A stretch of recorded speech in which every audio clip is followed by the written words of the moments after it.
Today, we are breaking down Mike Renner's brand new 2026 NFL mock draft. Let's get right into this. Mike Renner is a friend of the show, someone I have a ton of respect for. So every time I get to see him make a mock draft, got to give my thoughts on it. And it's always great to see because this is one of the few people on earth that I think will always find a way to be smarter than me no matter how hard I try. So a ton of respect to Mike. So let's get into this. No, I'm not going to glaze him unnecessarily. If you guys know who Mike is, like, he's going to have some very unique opinions, very similar to me. Like, that's why I end up like kind of looking up to him in that aspect. Kind of someone who resembles kind of what I would want to be in the workforce, but definitely somebody that is extremely honest about his opinion, actually backs it up with real work. He's not going to bullshit. So it's good to see somebody, even if I don't agree, someone who's actually very like based in their opinion, not just pulling shit out of their ass to do stuff, which again, I have my qualms with CBS Sports and a lot of the guys that do their work. This is by far their best analyst. So going to give my respect for it. Look at these results. People are making thousands every month betting on sports completely risk-free. The secret? They're using OddsJam. OddsJam isn't just another betting app. It's turning the entire system in your favor. Here's how. OddsJam uses a strategy called arbitrage, finding odds discrepancies across the sports books. You bet both sides, and no matter the outcome, you will profit. Here's an example. If you bet $500 on Boise State to win on FanDuel and $335 on their opponent San Francisco on DraftKings, you're guaranteed to make $50, win or lose. It's that simple. With OddsJam mobile app, you'll get real-time alerts on these opportunities every day. People are making thousands of dollars every month. And to get you started, use promo code Hail Mary for 35% off and a 7-day free trial. I guarantee you'll profit during the trial. And if you don't cancel with one click, no questions asked. Don't leave money on the table. Go to OddsJam and use promo code Hail Mary and start making money the smart way. Pick one, we have Fernando Mendoza to the Jets. Kind of feels like set in stone at this point. I think that's going to be the move. I think it's the pick. So we'll see if the Jets end up at number one, but Fernando Mendoza, a great choice there. At number two, we have Ruben Bain Jr., edge rusher out of Miami. Feels like, again, a very shoe-in pick. I think, is this based on reverse Super Bowl odds? Okay, cool. So this is going to be a different draft order as well, because I'm like, I don't remember them there. But Ruben Bain Jr. is a great move for the Saints. In my most recent mock draft that I'm actually uploading day 2 right now, you guys can end up seeing that I ended up having a team jump the Saints for Ruben Bain Jr. I just love that he's going to be the heir apparent for Cam Jordan. Move makes a ton of sense. At pick 3, we have Keldrick Falk, defensive interior / edge rusher for the Tennessee Titans out of Auburn. I like the flexibility that you can have. Spoiler alert, I traded up to the beginning of the second for Keldrick Falk just because it was just weird. There's always going to be a player that you like that ends up falling or ends up going high.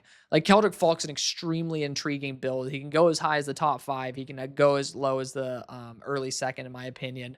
It's going to be intriguing to see where he falls. And I think a lot of it is determined based on, like, what weight is he going to be in the end? What role does he think he's going to be in the end? So I think that indecision could be a turnoff for some teams, which is why I think could end up leading him to falling a little bit more.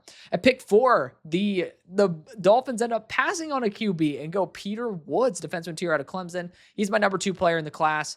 His flashes of dominance are just jaw-dropping. And if you're going to rebuild, quarterback is not exactly what you're going to need just for the rebuild. You're going to need it eventually, but Peter Woods will be an amazing foundational piece. At number 5, we have the Raiders going Dante Moore, quarterback out of Oregon. You have at least, he'll probably start right away, but we'll see if they could end up either having him grow under Geno Smith or end up, if there's an out with that contract, see if he can end up starting right away. But Dante Moore had a good resurgence after having a slip up versus Indiana. Again, people have bad days. It's good to see how they are over the totality of the year. At pick 6, we have CC Maui-Goa, tackle out of Miami, going to the Giants. I don't think it's that pressing. I honestly trust their offensive line coach to where I wouldn't force a pick this high. I'm going to be a little bit more on the guard side for CC. That's just my side of it. But, I'm more of a Fano guy, but Fano also has those questions of whether he's a guard or a tackle. So, I guess I can't really complain. CC is a very solid option. If you think the right tackle spot needs to get upgraded, not many guys are, nobody's going to complain about having a better offensive line. I think that's a good start. Number 7, we have the Panthers going Caleb Downs, defensive back out of Ohio State. I mean, yeah, they need defensive back help. I know Thornton's actually been, when he's in, actually pretty damn underrated. So definitely a name to keep watch. Lathan Ransom, I thought he was going to be a bit better this year, but versus like first stringers, he's been pretty consistently at the bottom of defensive grades list. So hoping they'd be a little bit more consistent, but still a great option there nonetheless with Caleb Downs. At number 8, we have the Browns going Jordan Tyson, wide receiver out of Arizona State. This is definitely somebody that could be going much higher. Could end up being this range, much higher. Obviously, there's not that much room to go, but Jordan Tyson's somebody who I think could end up being a top 5 pick. The questions over, is he going to be completely medically checked, is definitely something you could talk about. There's no repeat injuries, but again, if you can't stay healthy, there's always going to be that question of whether you're going to remain healthy. So we'll see. But number 9, we have the Cardinals going Spencer Fano. I love this pick. It says interior offensive line. So again, maybe just flipping we're flipping it between our idea of CC and Spencer, but I do understand there are some concerns. So I definitely think that he could end up being a guard. I think he could end up being a solid tackle. I don't think that you're going to be pigeonholed there. So that's my opinion. I think it's a good fit for Arizona. Pick 10, Jermod McCoy, cornerback out of Tennessee, goes to the Bengals. I like the idea of corner. I sent Mansour Delane to them. I highly doubt he ends up coming out. So it's just like, we'll see. But Jermod McCoy would be very similar to the role that Leonard Moore played for Al Golden, and I like that. I just don't think Jermod McCoy is coming out. Arvell Reese, linebacker out of Ohio State, goes at number 11 to the Minnesota Vikings. That would be fun as fuck to see. I mean, that would be really fun, and hopefully Dallas Turner turns it on. And he's in year 2. People are calling him a bust. You're an idiot if you do that. I mean, Dallas Turner, he's had like 4 or 5 pressure games. Like, hate to say it, you're just impatient, and this is definitely not team positive momentum. There's areas to complain about. I think Dallas Turner, you might be frustrated, but maybe not fully out on him. Arvell Reese could end up being a top-tier edge rusher, top-tier linebacker. I like giving him to Flores and seeing what would happen. At 12, we got the Bears going TJ Parker, edge rusher out of Clemson. Fully support this one. TJ Parker is a really, really quality, high ceiling edge rusher who's improved year over year. I had my doubts in terms of the processing of the game, and that's slowly shaving away to the player who I think he should be, which is worth about this pick. At number 13, we have David Bailey, edge rusher out of Texas Tech, going to the Washington Commanders. Extremely productive. It is a very good edge class. I do think he's very he doesn't pop, I would say. If you watch him, he's just not overly fluid. There's just not something that's dominant about him when translating to the NFL. And this is someone who obviously I ended up going to bat for, had him as a top 40 player coming into the year. So I really like David Bailey. And, statistically, he's been balling the fuck out. But when you watch how he plays, it is not necessarily going to be something that's like, you see the edge rushers that make it work. And he's going to be a little bit more of a blue collar edge type of guy, not the white collar where you're getting the quick wins, in my opinion.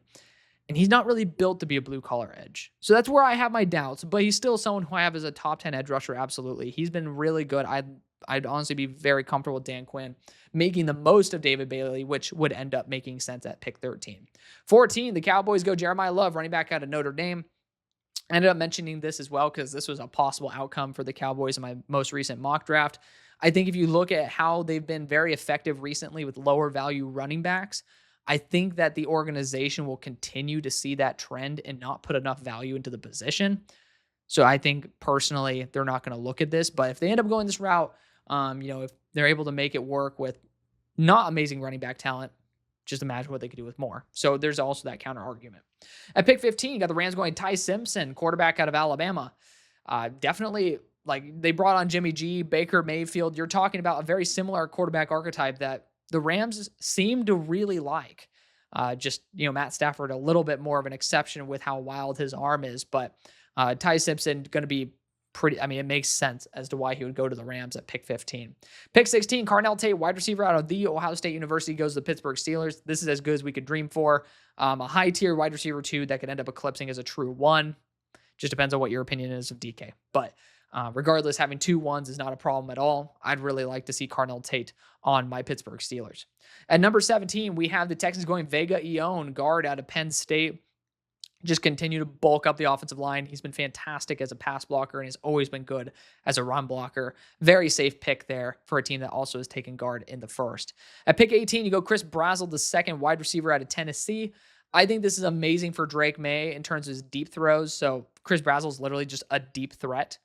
That's like his primary asset. And one of the few things New England does not necessarily have for how talented their quarterback is as a deep ball thrower. So I would love to end up seeing Drake May utilize Chris Brazzell. I don't think of him as a first round pick, but the fit is perfect. So it's something where it's like, not going to agree with the value, but I think it ends up paying off. That makes sense.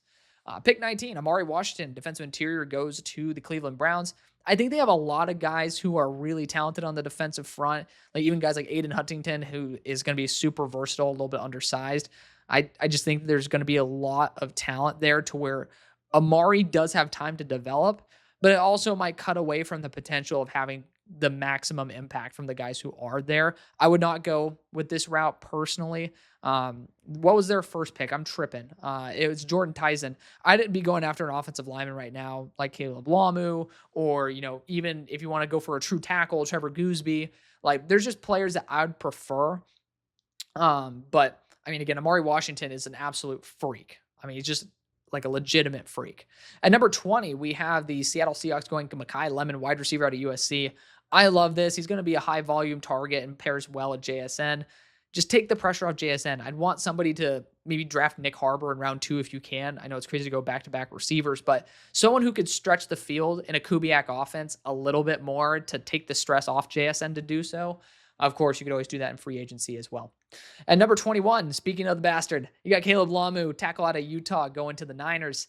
And I love the idea of him playing guard for the short run, and then you can end up having him kick to the outside. I have him listed as a guard on my board. I have him as a 74 grade as a tackle, 77.75 as a guard. So what that means is that Lamu would end up being around like 48 as a pure tackle. But if you can utilize him as a guard as he transitions to tackle, I think it's well worth the selection. He's a top 13 player on my board for especially this fit. At 22, you have the Chargers going Caden Proctor, moving him to guard for the from Alabama. So I'd honestly prefer to switch Lamu and Proctor, just because I think Proctor could play guard for the Niners and be a little bit more freakish as a tackle to cross train. But I'm not going to complain about moving Caden Proctor in and just seeing how he'd work for the Chargers. At 23, we have Mateo Uiagalelei, edge rusher out of Oregon for the Baltimore Ravens. Mateo's a good edge rusher. He actually looks kind of skinny this year. He looks like he's recomped his build a bit. So, you're talking about someone you could actually build upon their frame. And I just want a little bit more run defense capabilities. So that's just my concern, because I think the Ravens have been oddly very weak versus the run. I'll just say that. Number 24, we have the Buccaneers going Sonny Styles, the pick that I would make 10 out of 10 times if he is there for him. So amazing fit. And then you can go after someone maybe like Romello Height there in round number 2. CJ Allen, linebacker out of Georgia, goes for the Broncos in round number 1 here at pick 25. I definitely think linebacker is a move for the Broncos. In my most recent mock draft, I ended up making a move back, and ended up taking a linebacker for them. It was not CJ Allen, but it easily could be. 26, you got the Rams going Avion Terrell, cornerback out of Clemson. Love the fit in terms of the physicality. The Rams will be able to make it work. You're just going best player available at a great position in a pretty weak cornerback class, in my opinion. At number 27, we have the Colts going Cassius Howell, edge rusher at Texas A&M. This is one where I'll say I'm not a huge fan of it. You look at Lou Anarumo's defense. I don't think there's really a role for someone who has sub 31-inch arms and is sub 250. Like, it just doesn't. I know that a pass rusher is very, very much a need for this team. But I think if you're looking for pass rush potential, like Quincy Rhodes is looked at as a very high tier option. I'm a little bit lower on him, but I think if you're looking at something in that lens, you could end up having kind of a blend of what kind of fits and also something that ends up accomplishing this goal. So that's where I would end up saying that. I just don't necessarily believe that this is going to be a fit for the defensive scheme. Somehow, some way, the Eagles snipe Kenyon Sadiq at number 28. It is what it is, but I think this would be a fantastic move. It's like, this is the dream pick for the Eagles in round 1. Colton Hood, cornerback out of Tennessee, goes to the Dallas Cowboys at pick number 29. Colton Hood, a reliable, high ceiling corner who's taken a huge step up this year at his new school in Tennessee. I think it's a huge win there and definitely somebody that could end up. I mean, he apparently has 9 receptions for 155 yards and 3 touchdowns, but Colton Hood, regardless, I think the Cowboys need to focus on a cornerback for the long haul if the value is there, which at 29, this spot it is. At number 30, speaking of Romello Height, we have him here for the Lions. I prefer someone with a little bit more size, but he's definitely a fantastic pass rusher. I just have him not being really worth a first-round pick based on him being so pass rush specific. And I think there's a very limited role for Romello Height early on unless he ends up bulking up and being a bit more of an effective run defender. At 31, I did not think anybody else thought this about Manuel Pregnon. The guard out of Oregon goes to the Bills. No shit. See, like, I'll disagree with some things, but I know Mike has a reasoning behind it. And also, this is the range where Mike likes to throw in some cool players for us to understand. And Emmanuel Pregnon, somebody who I'm like, I'm going to throw a dart out here. PFF has him in the 250s. I love this guy. He's been so good this year. He's been so good for Oregon. I ended up watching Isaiah World and fell in love again with Emmanuel Pregnon. I saw the potential from USC, but nothing was working at USC offensive line-wise. Emmanuel Pregnon's taken a huge step up at Oregon. I think he can end up being in the first-round conversation. And at 32, we have the Chiefs going Caden McDonald, defensive interior out of The Ohio State University. A quality, young, physical, high floor, high ceiling defensive interior. I would not be surprised if we could see him higher than this if he tests out well, but that's going to be the video. Thank you again for watching. Huge shout out to Mike for giving us some good content to review. I'll see you later. Peace.